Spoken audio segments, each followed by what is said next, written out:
Ladies and gentlemen, welcome to The Crossover. Starring Josh Johnson and Chris McGill. Featuring Christina Thorson. And of course, you, the Instagram live chat. Now, sit back and enjoy this week's edition of The Crossover. Powered by Card Ladder. What's up, Josh? What's up, Chris? Yes, Chris. Not much. Yes? Okay. Just looking at you, jeez. Let's welcome everybody to the crossover. The last crossover of 2024. Don't get your hopes up, Josh. And today is Friday, December 27th, 2024. We open up the show with mail days. Does anybody have any mail days? Yes. Let's go. Do you guys? Christina has one. Go for it. Okay. Here is Christina's mail day. Oh. Another box of 2020 Fast Break Prison Basketball. Is she going to open it again? Yeah, I think we're destined to light another $700 on fire. Something about that phrase just always makes me giggle. Just lighting money on fire. All right, my mail day. I have two more receivers. This is the 2020. Oops, sorry, turn it around here.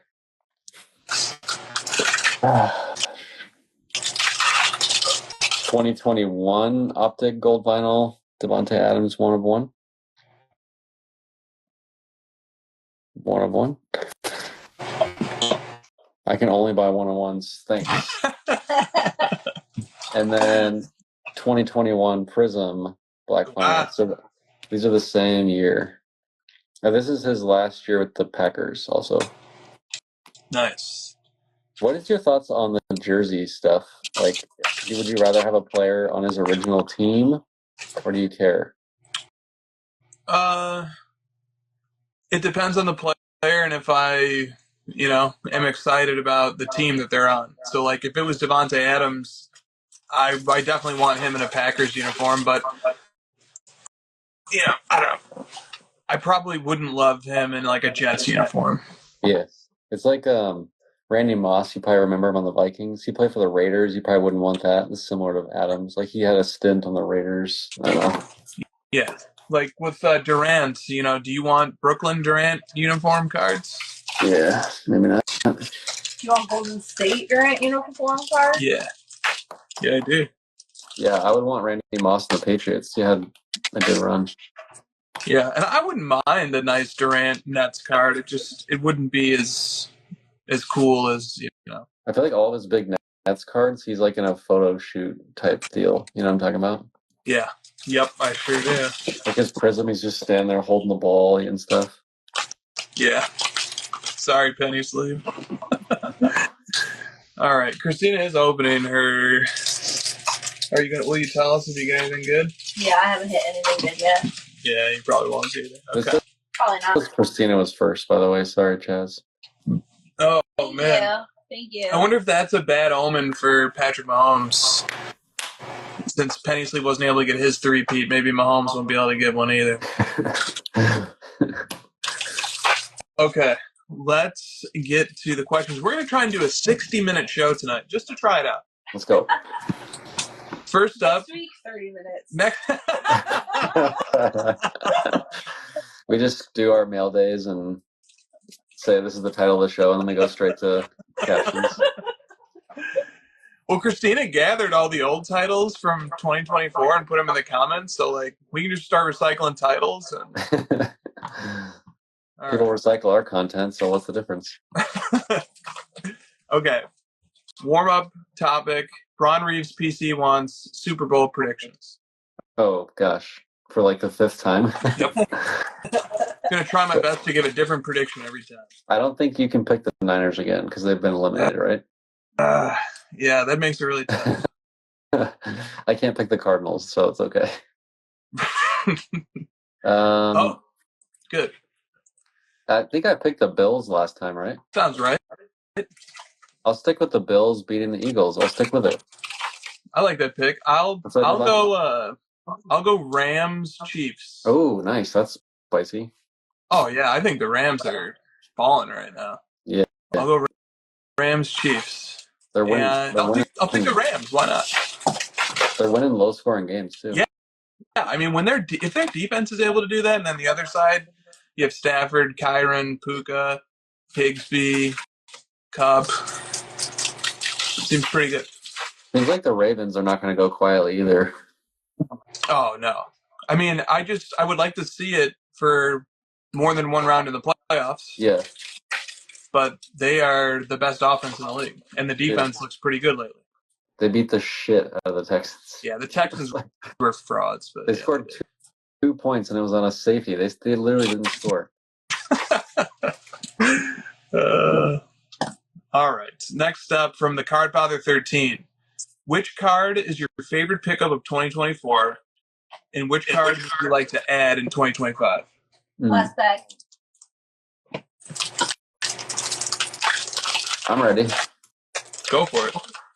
I really like this one, the Tyreek Hill rookie Black Finite, and I would love to pair it with the Justin Jefferson in 2025.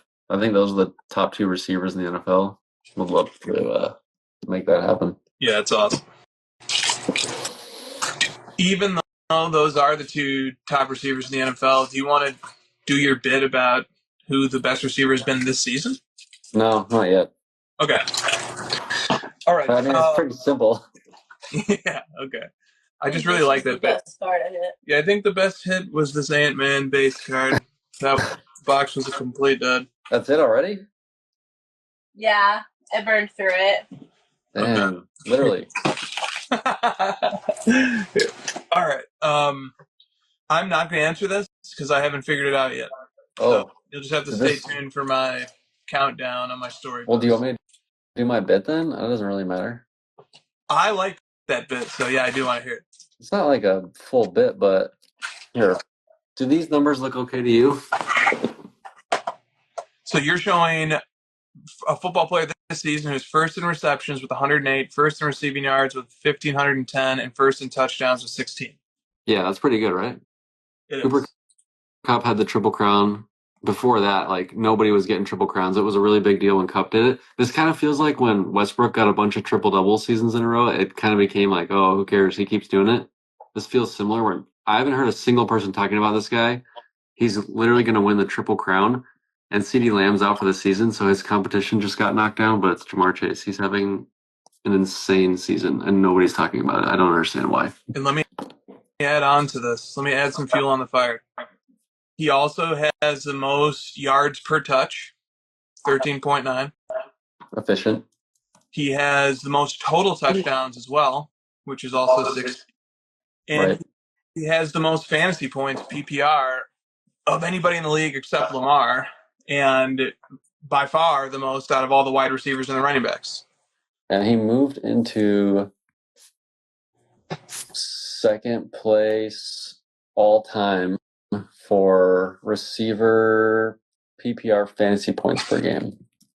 Behind, hold on, I'm trying. Stat is tough. You're right. Dude, you got to really. It takes like 8 tries to get it to spit out the fantasy stats when I want them. The hardest one is like you got to say with at least like 3 games played. Right. With at least 10 games just to get rid of this guy at the top. It's so stupid. Yeah. Okay, here it is. So this is going to be most fantasy PPR points per game for receivers with at least 10 games. Justin Jefferson, then Jamar Chase, Antonio Brown, Tyreek Hill at 5. Puka Nacua making an appearance at 6. I mean, look at it. This is like big names. There's Gary. He's pretty good. Yeah, it's awesome. The other thing I find interesting is that even though we just gave all these stats about Chase, his FanDuel odds to win Offensive Player of the Year are plus 1,000. You could get 10-1 on him if you bet him right now. I made a small bet on him to win OPOY just because why not turn $5 into $50? Well, there's It's obviously Barkley's number one, right? Barkley is a huge favorite. He is minus 1,350. He is like a prohibitive, almost a lock. He is having a fantastic season. The issue is that he's going for the rushing record, kind of, with like the caveat that it's more games, but he's not going to get it most likely. And Chase is going to win the Triple Crown most likely. It just seems it seems odd to not give it to someone winning the Triple Crown. It does seem odd, and it's not just a Triple Crown. Like, he's better in fantasy. Like, he's the most efficient player per touch, and also, little secret here: Saquon doesn't even have the most rushing EPA on his own team. Hurts because of the push. Yeah. Dude, has more EPA than Saquon.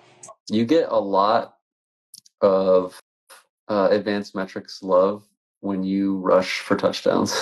Doesn't matter for quarterbacks, because Allen is having like a good season, but it's a great season because of his rushing stats. Same for her. And I think Hurts has more rushing TDs than Barkley. Yeah. Because Barkley keeps getting tackled at the one, and then Hurts just pounds it in. It's the rushing TDs and it's the tush push. Converting 4th and 1 is a high EPA play. Right. And they're like automatic with it. And the Eagles have an incredible offensive line. Yeah. This is what happens when this is one of the more fun stories this year that's coming out of it, is Henry changing teams and having a great season, Barkley changing teams, having a great season. They're going to much better teams, and they're showing that they're like Hall of Fame players on decent teams. This is what you get. You get incredible seasons. Totally. All right. Up next, we have 90s b-ball cards. Jake. Oh, yeah. Jake says card trees are for Christmas.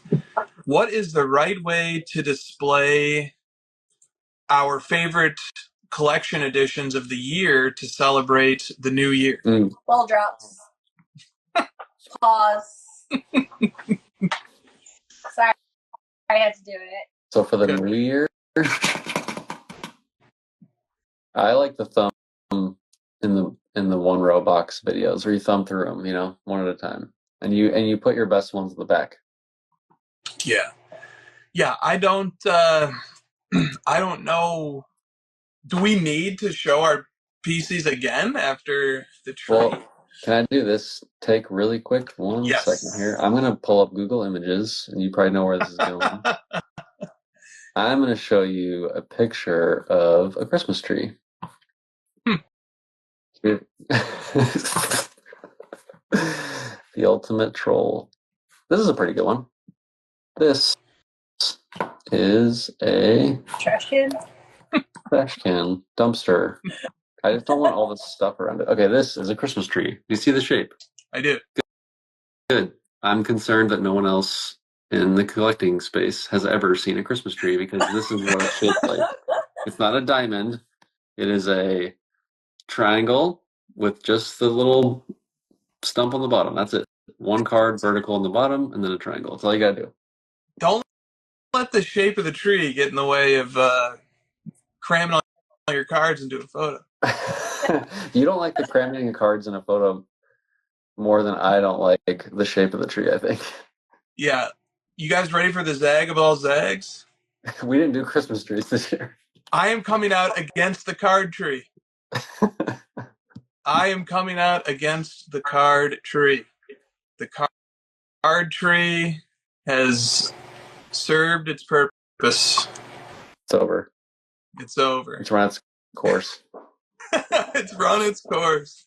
I saw somebody post, I didn't know card trees were a thing. I'm going to have to do one next year. I'm like, next year's going to be too late, buddy. The ultimate one is like, this is a card tree of all my favorite cards that are available for sale right now. I saw a card tree of cards that had been sold. I saw a card tree of all cards that were the same card. It was like 12 of the same card, 12 base cards or whatever. Yeah, and I've always... This doesn't just apply to card trees, but it applies to any photo of cards. The more cards that are crammed into the picture, the less special each card is. Right. And if I'm having to zoom in and like see what the card is, and it's like a Matt Bonner,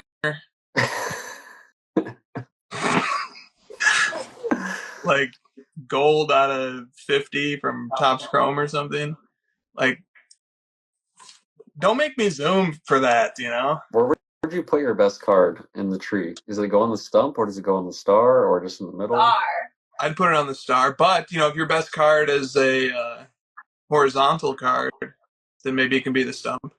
The problem with putting it on the star is like my eye kind of goes to the middle of the photo usually, so it's like I don't even know where I'm supposed to be looking.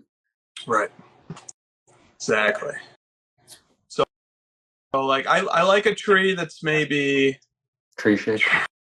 tree shaped, maybe max like 4 cards on the bottom row, then it pyramids up 3, 2, 1, and then you have your horizontal card. That 3, 2, like a 3, lot. 3, 2, 1 back down. Yeah. I don't like the presentation of cards in a tree. I just don't. I'm coming out against this. That's 11 cards, like with a 4-row Right. bottom tree branch. Yeah, I don't think cards were meant to be in trees. No, they're made of trees. Like They used to be trees.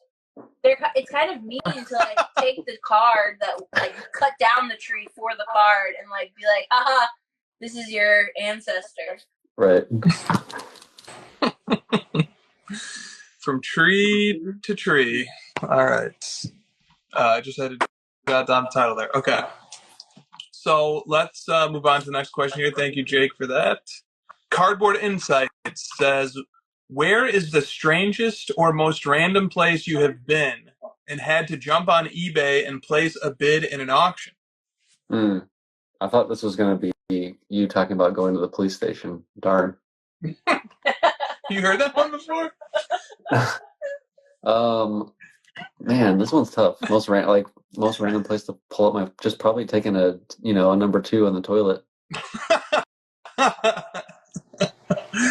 Yeah, I feel like that's not super random for me. The odds are probably like that's where it's going to be. I've certainly back when I was in school, I remember placing bids under the table. Under the desk. I sniped like during a lecture. Yeah, because I had a lecture class, an evening lecture class, and I remember actually the card I won sniping under the table. This must have been like 6 years ago. Was a Jordan Molten Metal Fusion out of 250. I won that card sneaking a bid under the desk. So I remember one where I went out to get dinner with some friends that I hadn't seen in a really long time, and it was like I should probably not be on my phone, but I said to them at the beginning, like, I have this auction tonight, so don't get offended, guys. Like, I will be playing on my phone. What'd they say to that? Yeah, they're just like, whatever. I guess it's kind of nice to at least tell them. But then it's like 15 minutes of staring at my phone. Oh yeah, great. I'm so glad to hear that about your kids. Hold on one second here. Right. Oh, that's good. All right. Next up. Wait, you didn't ask me mine. What's yours? We were out to dinner, and so like a date night, and like I remember being like, "Hold on, please." Didn't you lose that? I did. I lost it. Yeah. Because it went too high, and I was like, I can't justify paying Luca prices for a Maxi Kleba. Yep. But then you tried to buy it off the guy who won. That's the way to do it. He immediately put it on eBay for 2x and then sent a 5% off offer. That is not what happened. That is not what happened. I've seen that trick many times lately. All right. From PLB Cards, I've always thought collecting vintage cards was somehow less childish than collecting ultra modern. That's probably not true, and I can assure you that I'm incredibly immature, but does it ever feel weird collecting players who are younger than you? We have that discussion when we go to Arizona State games. We still have season tickets. They're like 18 and 19-year-old kids now. That's always been a little strange. The cards, not really. Yeah. I'm not trying to hang out with them anyways. Yeah, plus you can exactly. Plus you can game the system, I think. If you keep your own personal mental maturity level at like 12 or 13, you never have to worry about That's this. good. Well, that's why I collect LeBron. He's older than me. He's very old. Okay. From Bleecker Street Cards. Is collecting cards just a modern take on idol worship mixed with nostalgia?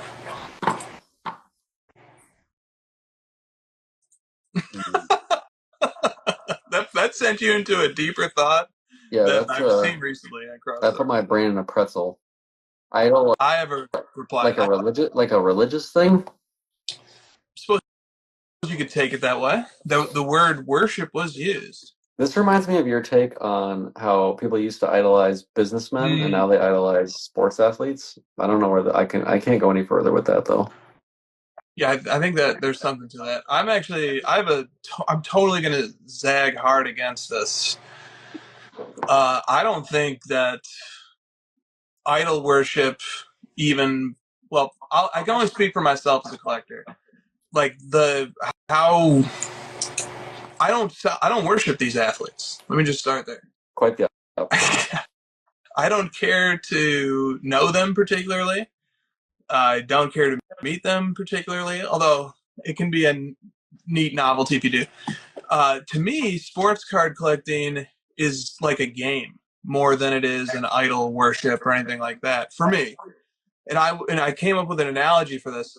Like if we were talking about playing cards that you would play like blackjack with, you need an ace, a king, a jack, a 7, a 2. You need a way to rank the cards, but nobody cares who the king is that's pictured on the card. You just need to know that this is the king, this is the best, or this is, depending on how you're scoring it, or this is the ace, this is the best card.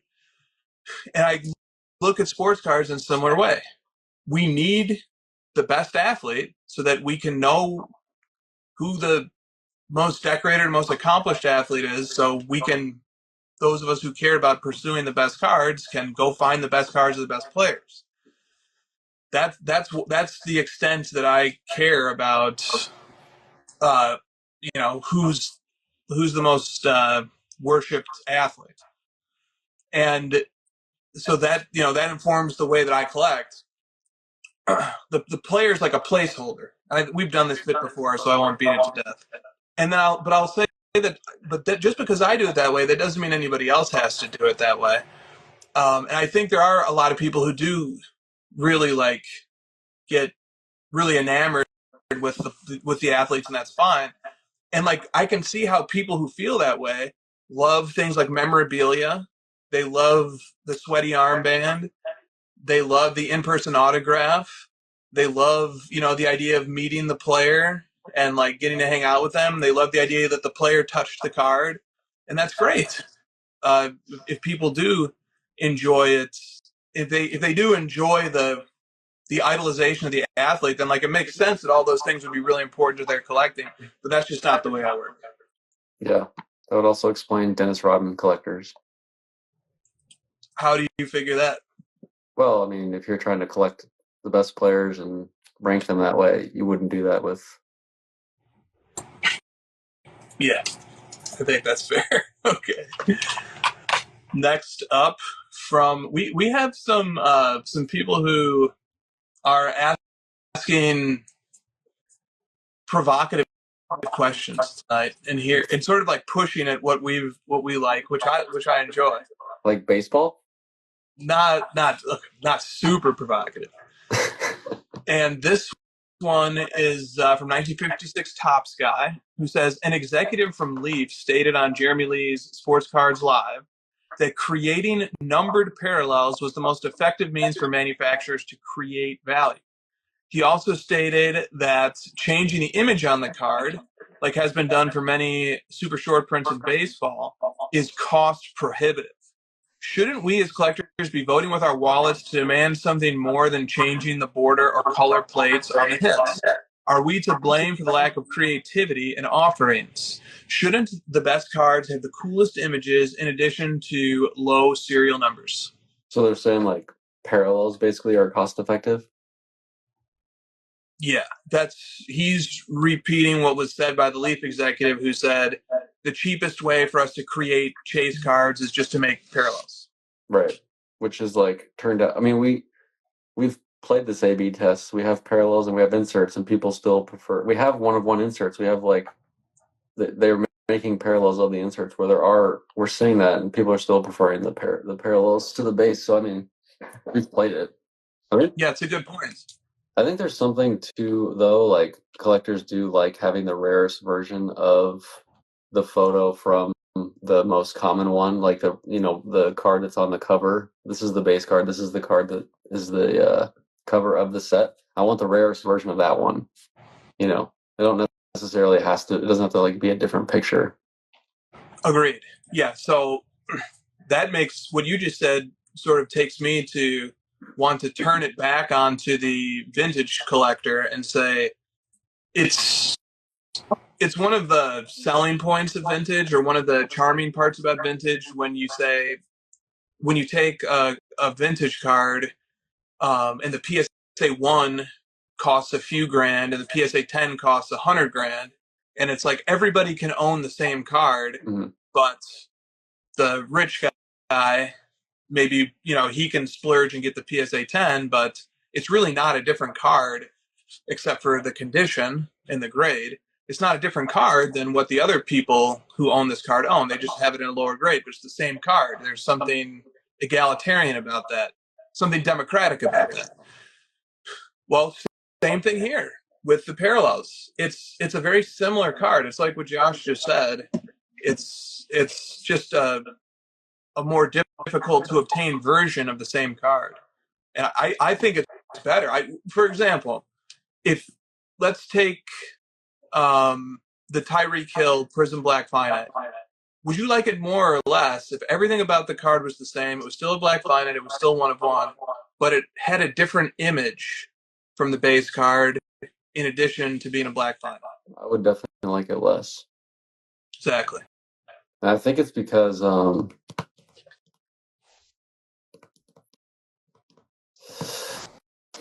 it's like you're removing, if you only have one variable that change, two variables that change, the parallel, the color, and then the numbering, versus if you change a bunch of different variables, like I'm just gonna think it's a different card, and it's gonna confuse.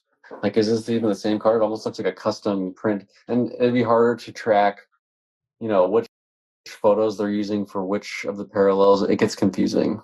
I like the consistency of the same photo. It just it makes sense for the checklist. Agreed. Okay. Yeah, okay. Change the image and it becomes an insert. It's a different card. Yep. Because you also have to design the card around the photo a bit. So if you are swapping out photos, you might just like compromise the design as well. Yeah. Agreed. Okay.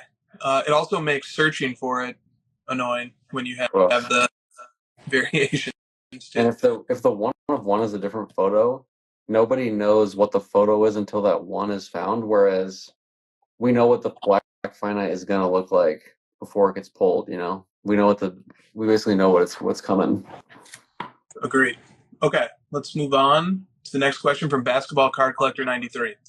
Can you discuss the stage of the hobby that we are in as far as it goes for collectors finding cards that they want for their forever collection? It seems that the well is dry when it comes to actually finding incredible cards of non-GOAT players, to the point that maybe only a handful surface every year. Networking is a vital success of a collector, and Instagram has helped me out greatly with this, but I wanted to pick your brain on this topic. Yeah. This one comes and goes. Like, sometimes I do feel that way, and then, like, sometimes I feel like I'm picking up several at a time. It kind of just comes and goes. This person's probably frustrated because it might be a few months stretch. Do you feel like that with some of the Jokic cards maybe lately? You did, but you just got that one rookie one-of-one, so it's like, before that you might have felt like, oh, this, and you even said like this year might end on a bummer, but then you found that and it kind of saved your year. Yeah. The direction that I want to go with this, or that I keep like leaning towards with this, is how hard it is to find cards of players whose like rookie year cards came out before Panini. Right. It can be a total barrier to entry. Like it's one of the main reasons why I won't look too far into Aaron Rodgers or Kevin Durant or Hakeem even, is because it's like, dude, it could take years and years and years just to find a few of his best cards. And there's players who are more recent and who are active even right now that I enjoy just as much, and I can actually find their cards. Like they're still getting pulled even today. Like significant cards of theirs are still coming out today. So Yeah. It's almost like the pre-breaking and post-breaking era of when cards just came out quicker. We found them. They were on Instagram. We knew about them. And like the pre-Panini era, there wasn't as much breaking. So you had to hope someone pulled it in a box and it's not sealed, and that person somehow knew what they had and they sold it on eBay. It's like has to go through more barriers. it does. And there's also just a culture difference. There are, people who were collecting cards that were coming out in the 90s and even the 2000s. They very likely never got on social media for cards.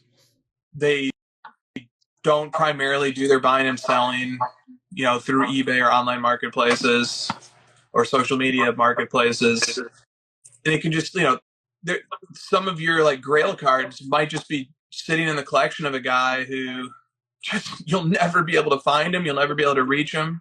He doesn't go to card shows. Like he just goes to his local shop, a few times. You'll never be able to find him. I'm reminded of a friend of ours who was talking about certain PC cards that he's trying to hunt down, and they're like with a guy, and then that guy's only connection to the rest of the hobby is through a dealer who middlemans. That'd be very frustrating.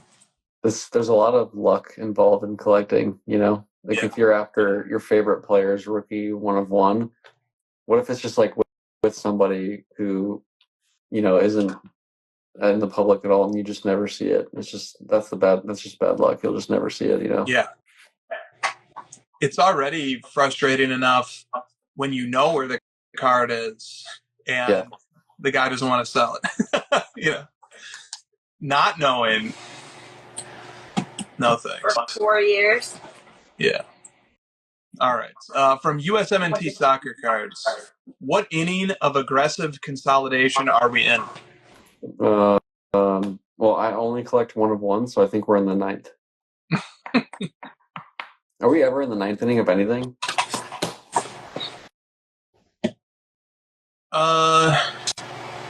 Bitcoin. Let's check on Bitcoin. Well, BlackRock's selling, so we're screwed. Right. No, I think the whole point of the inning era is only to bring it up when we can say that we're in the first or the second inning. Right. So we're in the first inning of consolidating. My gosh. But I actually think this question asker was trying to point out that maybe we're actually more in like the 8th or the 9th. I mean, there's only so far you can consolidate down. People are just going to have 1 card. Yeah. Yep. Okay.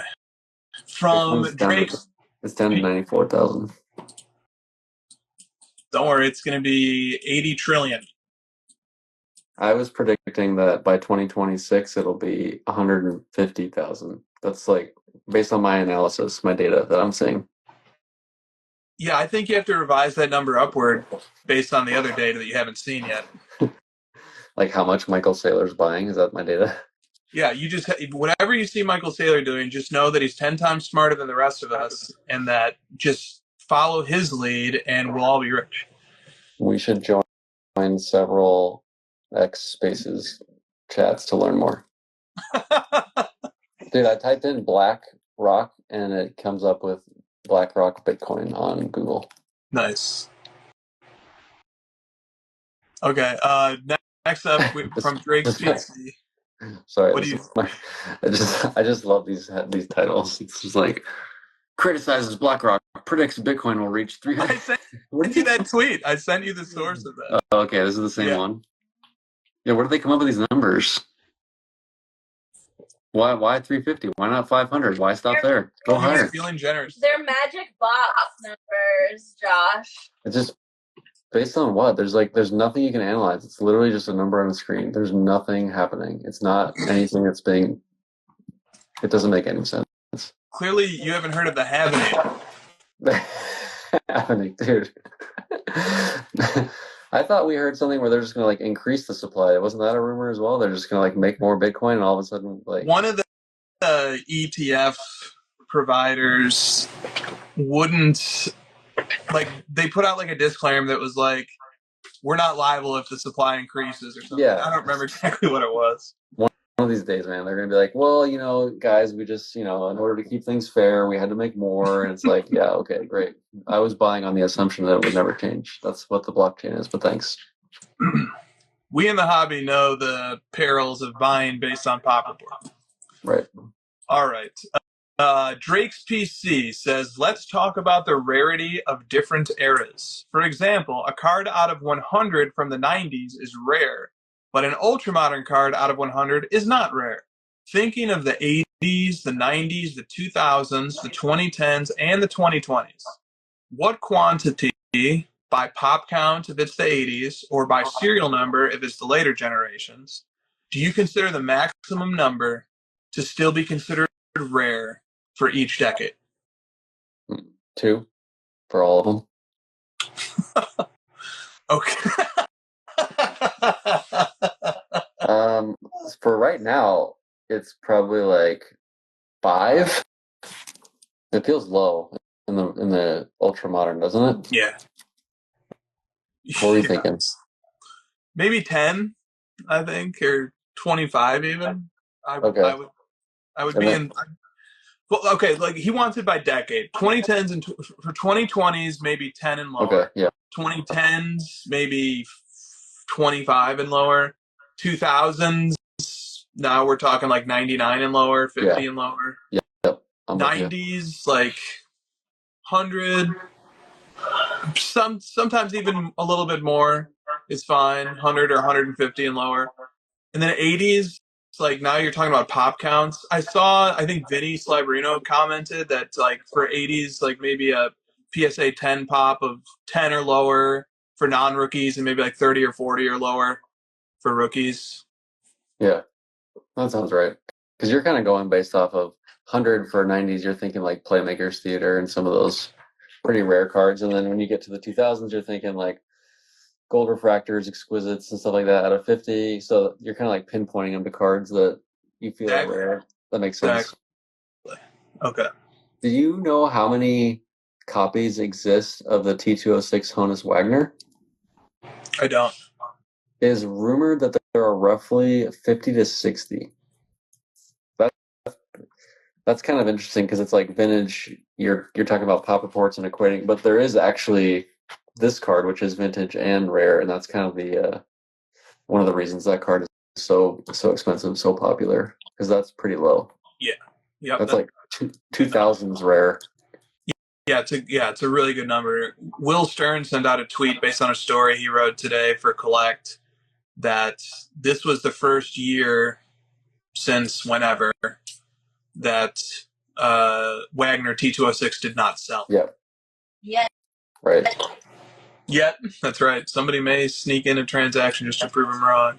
And in Pokemon, there's not serial numbered cards, so there's not that many rare ones, but the Pikachu Illustrator, which is kind of like the Honus Wagner Pokemon, it's the rarest and best. There's rumored to be about 40 copies of that one, and that was like a late 90s card. Yeah, that's a good number. All right. Up next from Perimeter Collectibles, a lot of people have ranked the top 90s inserts, but they exclude one-of-ones. With one-of-one sales happening few and far between, how does a collector actually figure out what a player's best cards are while including the one-of-ones? Now, this is your topic, man. Yeah. I do think that it's a mistake to not include the one-of-ones, but I also think that one-of-ones are just not as important to the 90s. They are important. They are the best cards, but they're not as important to the 90s. One of the reasons why is because they just didn't know how they should look. So the prime example is the 97 Ultra Masterpiece one-of-one. They literally made it look exactly the same as the Platinum Medallion out of 100. If I laid in front of you the Michael Jordan Masterpiece 1 of 1 and the Michael Jordan Platinum Medallion out of 100, you would not be able to tell the difference. You would have to turn them over and look at the stamp. And so I think 1 of 1s, they weren't understood as needing to be the most beautiful, most desired version of the card. They were just sort of seen as like a novelty, an experiment. And I think that's a problem that they have when you look at 90s. And a 1 of 1 just it isn't competing against as much if the only other parallel is number 100. Right. The 1 of 1 becomes more important, I think, when it's competing against other parallels that are also rare and desirable. And then you have people chasing the gold out of 10, which is extremely rare and desirable, but then you have the real lunatics who want to get the very, very best one. I'm trying to do a search of like 90s 1 of 1 cards. It's very difficult to do because obvious reasons. Yeah. eBay 1 of 1 title listings, but there's like look at this. There's like a random 1999 Upper Deck exclusives gold Peyton Manning 1 of 1. This is a 90s Peyton Manning 1 of 1. It sold for $487, and it's because the card looks like the base card. It's just a plain Upper Deck 1 of 1. There's probably a bunch of them, Yeah, it's a big problem that they have. There's also problems, especially with Upper Deck in the late 90s. Right. We complain about a lot of 1 of 1s today, and there are, like, Select might have as many as 7 different, maybe 8 different 1 of 1 parallels to the base set, which is like, that's too many, obviously. Well, late 90s Upper Deck, for example, the 98-99 Upper Deck product has 23 different variations of card number 230. So they have 23 different variations, photo variations of card 230, Michael Jordan, and each one of them has a 1 of 1. So you basically have 23 1 of 1 parallels to the same card. That just, to me, that makes all of those cards sort of difficult to appreciate as 1 of 1s when there's 23 different, and they're all photo variations too. Yeah. I need a nice clean, if there's a few base cards, that's fine. 23 different, and they all have their own 1 of 1. It's just too much. I think that sort of made a mistake in the other direction with 1 of 1s. There was here's another sale. Randy Moss, 99 Flair Showcase Legacy Row 2 Masterpiece 1 of 1. This is a 90s Randy Moss in his third year. 1 of 1. It's sold for $13,000. I can find way more sales of Randy Moss cards that sell for way more and much higher parallel numbers. Yeah, I love the Flair Showcase 1 of 1s. I think the Flair Showcase 1 of 1s got the closest to really nailing what a 1 of 1 is supposed to be by coming up with a specific color that's designated for it, and then like sort of changing the nameplates and putting the only 1 of 1 masterpiece stamp on the back. But I think even they got trumped by the Jet Master, which just was the home run of 1 of 1s, but it didn't come until the very, very tail end of the 90s.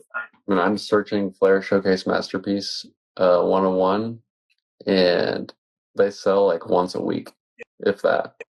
And it's like Bubba Trammell. Like, guys never heard of it.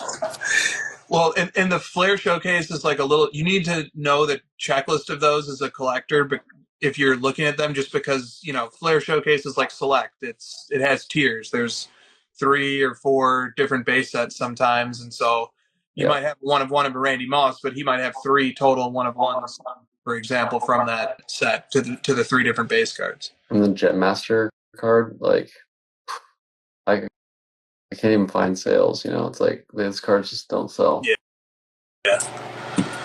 I think the highest Gem Master. What's the highest Gem Master sale? Remember that Duncan sold? Yes. Semi recently.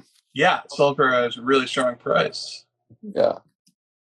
Let me see if I can find that one. That Duncan Gem Master sold for $120,000. Yeah. And that was the highest Gem Masters until the private sale of the Jerry Rice for $190,000. Right. Do we have that one? We do, yep, right? We do. So Jerry Rice, that was a sweet card. Yeah. I mean, his rookie card in a PSA 10 sells, I don't know what it is these days, but it was like 70, 80 grand.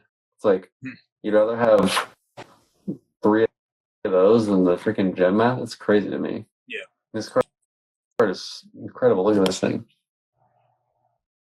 Yeah. Yeah. That's a home run. It was graded recently. Look at this cert. Yep. I would much rather have this than 10 of those rookie cards. Right. Agreed. All right. Next up from Mad City Collector. It seems like collecting late 90s cards extending into the 2000s and even the early Panini era has a strong emphasis on card design with an extra cherry on top for rarity. At some point, it shifted into a bigger emphasis on brand and serial numbered rarity. Currently, there seems to be an arms race to acquire the rarest Panini parallels, most notably Prism, that are putting many of these cards out of reach for most collectors. How do you think this will affect the collecting habits of the rest of the hobby that are priced out of these cards? Will it bring more sets to the forefront that are more uniquely designed but less mainstream now? How do you think the unique designs will figure into the collector mindset in the coming Fanatics era? Or do you think people will continue to simp for the major brands like Topps Chrome, Finest, and Dynasty? Mm-hmm. People are definitely like gonna go straight for the Topps Chrome Superfractors. It's gonna be a straight jump from the Black Prism and the Finite collectors going to that one, 100%. Yeah. This is a tough question because this is always a constant thing where people are chasing the best, they're moving up, they're trying to get the most, and then where does everything else fall? This is a constantly changing, evolving thing. This isn't like a within the last couple months deal. This has been happening for years, and it's like right now we feel it with Prism Football one-on-ones. People are upping the stakes of the Jaden Daniels or the Caleb Williams cards. Like they're chasing the top ones, but it'll move to basketball and it'll move to super expensive exquisites or something. Like there's always reshuffling. Yeah, this is a really unique and special circumstance for this to be happening around a Prism release because finally Prism was released during the season. We went, 3 or 4 years with Prism coming after the NFL season was over. So there's a level of excitement that all these guys are playing right now. Mm-hmm. And then the other piece to this is that there are 4 or 5 quarterback rookies this year who have real momentum and have fan bases really fired up between Daniels, Caleb Williams, Bo Nix, Drake May, and then he hasn't played yet, but JJ McCarthy. So I think we have a unique set of circumstances here that's making it feel more prominent than usual. Do you know when the WNBA Prism's going to come out? I don't. No. Can you just imagine the bounties and everything on that Caitlin Clark Black? What do you think the bounty will be? I just can't get that 200K sale out of my head of that sticker auto select insert. Based on that, it's just like a $10 million card. But I don't know. It's probably somewhere around like 500K or something like that. I don't want to say anything too crazy, but after those sales, I don't know. I think that someone quickly offers $1 million and then someone else would be like, I'll give you $5 and a dinner with me. I'll fly you out to my city and I'll take you to a game. I'll take you to Chick-fil-A in my town. Right. Yeah. On a Sunday. Yeah. So let me remind us of this. In March of this year, David Adams offered $1 million for the 1/1 Bedard Young Guns. Okay. Now that bounty has become a topic again because I believe it was withdrawn. It was. Yeah. But so if we have, I don't even know if that 200 or 250K, I guess, is the bounty on the Daniels, and then we have $1 million bounty on the Bedard. That doesn't make much sense. What happened to that Olympics one? The Olympics bounty, I think several of those bounties have since been pulled too. I mean, sometimes you look at the bounty and the jaded aspect of of my perspective says, you know, it's not. I don't even think it's really jaded. It's just the manufacturers are offering these bounties because it's incentivizing people to buy the boxes from them. And the little more jaded take I have is that there are some people out there who are offering bounties just because they want the attention. They want to make the card about themselves. Sure. They want the attention and the hype and the excitement. They're FOMOing. They see all these people like excited about this card, and they're like, "Let me make this about me for a little while." But did that Olympics one ever get pulled? No, It's not even like publicly. Yeah, it's not even known. The location isn't known publicly. not to my knowledge. There was that one content creator that was like pretending to pull it. Remember that? It was stupid. Oh, and then and then there was the Luca. The Luca Prism Black, I think, still has an active bounty of 2 million. Really? What if a bounty came out for the Caitlin Clark of 5 million? I believe it. I mean, it's kind of like the best card of the year. Mm-hmm. Like it's just such. I'm struggling to think of like a more hyped, like, exciting card to look for. The Wembanyama Black, I guess, was pretty exciting. Yeah. But this feels bigger. Well, I would totally say it's bigger because like the NBA is already established. It was established before Wemby. His performance in the NBA does not like have a parallel to the NBA's outlook for the next 10 years. Right. As Caitlin Clark quits the WNBA, that league is over. I'm trying to find a release date for that. I don't see anything. The other factor too is that Luca was a part of 25 or 30 other products. He has Prism Nebula also. He has optical vinyl. He has National Treasure Shield autograph 1 of 1. And with Clark, I don't even know if there will be a close second place after the Prism Black. So it'll be a Prism Black. It won't be like some other thing. I don't know which one it'll be, honestly. Or maybe they'll do like Select, where Select got a black finite and a gold vinyl. Let me see if I can find. Did they have a checklist for last year? Yeah. Or is this the? Yeah, let me find it. 2023 Panini Prism WNBA.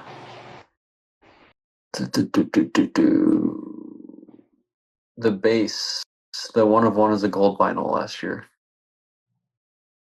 Not a black. So 3 days ago, Panini had the Monopoly product release for WNBA Prism. And then they'll do Draft, and then they'll do Deca, and then they'll do Hepta, Hexa. It just seems silly that they're dragging this out. It's really weird they don't do black for women's. That feels like a mess. I think they do have the black Prism for at least some of the years of WNBA Prism. Not last year. Yeah. They have a gold vinyl out of 1, mosaic out of 3, black gold out of 5, gold out of 10. Yeah, it'd be a real bummer if there wasn't Caitlin Clark Prism Black. I guess there'd be a Caitlin Clark gold vinyl though. And I was like really wondering why they didn't release any products during the season for the most part, except for like a Caitlin Clark spin-off set. But now I kind of get it, just because WNBA has this massive off season, like 9 months of off season. So like they can just. This is actually helping keep the WNBA relevant in the hobby, is having its products come out. Yeah. Let me look at 2022. You can go to the next question. All right. Next question is from Insta account Haver. The Zion Williamson PSA base Prism rookie hit an all-time low of $17.50. Oh my god. Down 96% from its all-time peak 4 years ago. This has been a devastating loss of value and Turtles' lives. Can we have a crossover eulogy for it? Have market players become more knowledgeable so they avoid another such calamity, or is there going to be another such episode of Bloodbath? And if so, what might it be? The base card is dead, right? That's dead. Yeah. The base PSA 10 thing is dead. No.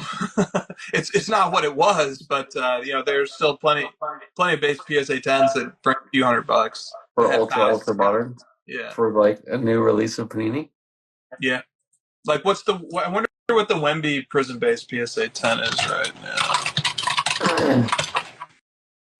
81 Oh my god. bucks. Pop 24,000. That's crazy. I mean, dead in the sense that like we had $2,000 Luca PSA 10. That I don't think will ever happen again. They did so they did a gold vinyl in 2022 as well, but 2021 was a black one of one. There you go. Yeah, the base cards over X dollars is dead. But what's the market cap on that Wemby? $2 million. Be careful. I can see Caitlin Clark PSA 10s coming for a hit because I think that the whole like Fanatics presentation of every single person in the arena would want that rookie card actually applies to Caitlin Clark fans. So what's interesting about the Wemby, it started off at $500. People fall for it every time. It's a pop 5. This is great. Yeah, this will never stop. There will always be the insanely high initial price. The Wemby got down to about $150 in June, and the population in June was 10,000 for the PSA 10, and then the population today is 24,000 and has come down to $84. So the market cap has actually increased since June. So it's crazy. Just watching all those base PSA 10s start high and then just work their way all the way down to $50 every time. Look at that graph, dude. Oh yeah, many such graphs. Okay. But don't worry, all the really smart flippers make money. They're the ones who sell at the perfect time. That's what you got to remember. They're all making money. Yeah. All right. This is good from Tasty Card Sandwich. How about each of you take a moment to talk about a card in your collection that you like without talking about the price, without using words like significance, consistency, established brand, room to grow, opportunity, importance, market, index, middle finger graph, goat, grail, price, cost, best card, matters, or stands the test of time, just for fun. That's easy. Wow. Oh, really? Go ahead. Talk about any card. Yeah. Let me just verify the creative design of this X card really establishes itself as unique due to the fact that there's no other of its kind during that time that was created.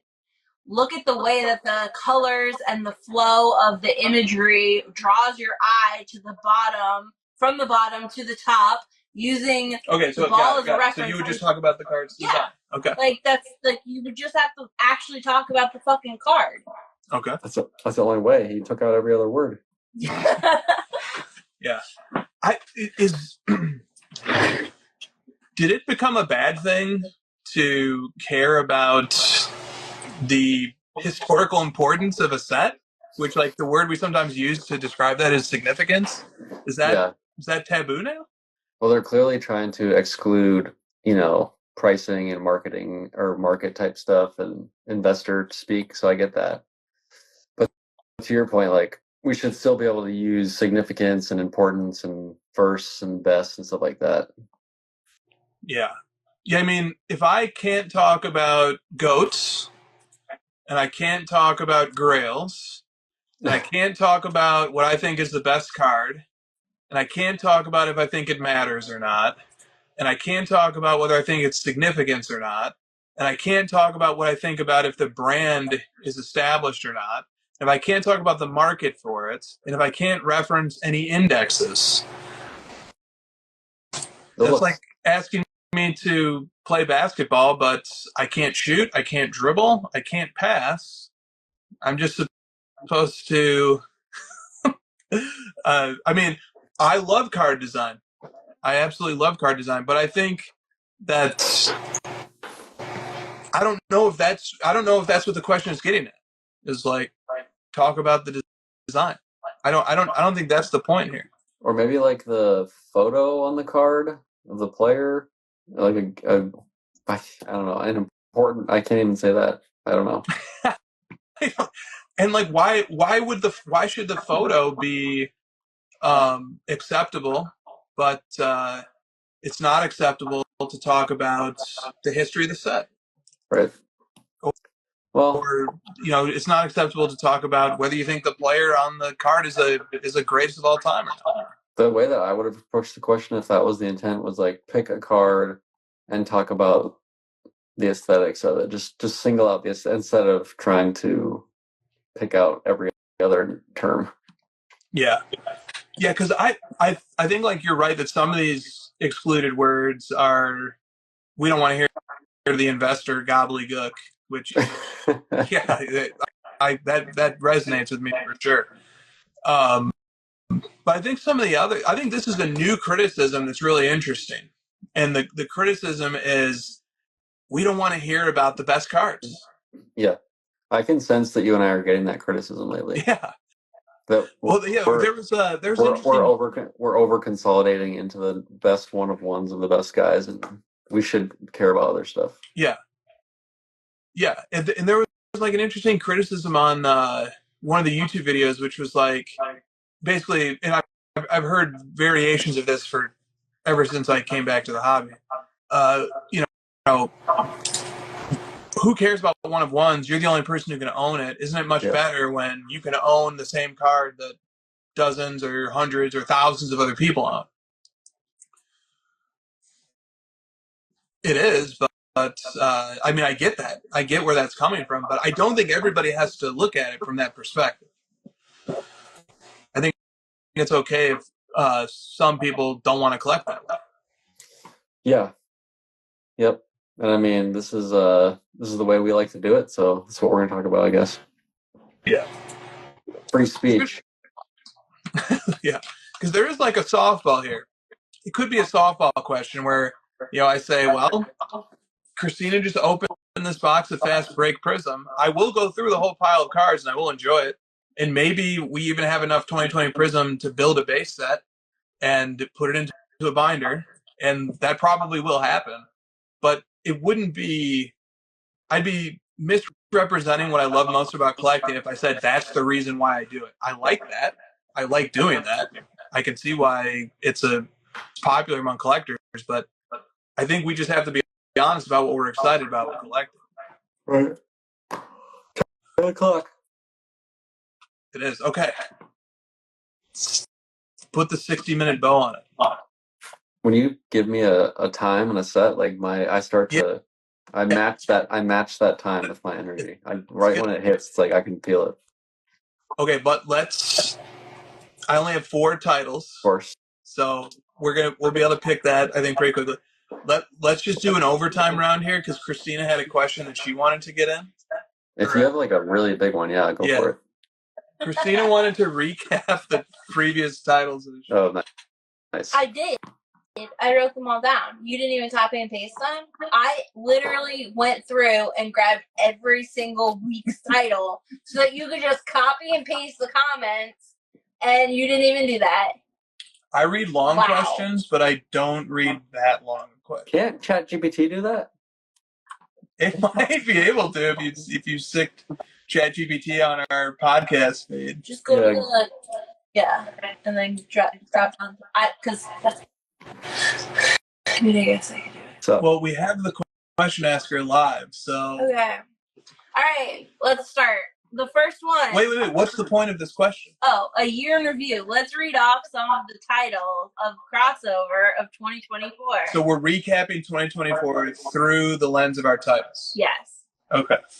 First up, we have Oh, sorry. Let's Have a Boring 2024 Champagne Flutes. I remember that. I'm Mr. Beast every time I don't post. Can't hold it down. I remember that. Leave a slab out by mistake. Oh, we can't see all the emojis from the... I have them up. Do you want me to pull it? I have it up. Here, I'll do it. It's okay. Then while you pull that up, I'll read a few more. Then we have a pending optimism and bull signals. Oh, you have the pictures too. Yeah, just in case, because I want to give some love to Nick. Then we have stubbornly riding that one into the ground. We're wearing cowboy hats. Palm the hot stove, hand fire. I don't remember what that means. I don't want to overexpose myself to my cards. Trench coat. Man, I don't remember these. We took the bait. Fish on a fishing pole. That one's one of my favorites. Every comment is wrong. Circle with the line through it. That's the most accurate title. The one that's never been touched. Gloves. I'm sure that had to do with a certain gloved person. What if all the rocks in your landscape were diamonds? Diamond. Oh. Natural light is not friendly to me. Sunshine. Do I want to spend 3 more minutes on this? Clock. Normalize 9 to 5s. Nice. Shirt with tie. I should have told you nothing. Shh. Baiting me to say something negative. Emoji that's like looking at someone sus. The Costco hot dog of the hobby. Hot dog. I need his card prices to double. Graph going up. The real winners are the turtles. Turtle. Good firm tip. Pen. And then credit card. Is that because the signature on the credit card? I think it's a tip at a restaurant. Oh, okay. That makes sense. The Olympics pump, and then the gold, silver, bronze, and then a gas pump. That was about the ESPN top athletes. Yeah. The washed vortex tornado. Hey, you missed one. The secret doors. doors. I'm sorry. The secret. It was so secret I couldn't read it on live. Nice, the secret doors door. The washed vortex tornado. Not a real card. Guy throwing out trash. Bleeding viewers. Oh my god! Look at this. Chris is so angry. What's the card we can hate on next? Fast forward button. I'm still a gold prism, man of the night, nightscape. Patch explaining, person yelling into the ether. I hate sitting here with my own thoughts, dizzy eyes. Vault ingestion day. Voting emoji. Sup, guy behind the laptop. And then 6, no emoji. You know what my reaction to that is? What? The second we finish these episodes, I just completely dump them from my brain. I do that too. I remember 3 of those. Yeah, a lot of those I have no idea what that title means. We have one that just says card. I like how towards the end, the last 2 episodes, the title got lazier and then laziest. Yeah, we have pretty consistent 5 months ago, 4 months ago, 4 months ago, 3 months ago, and then it's 2 months ago, and then last week.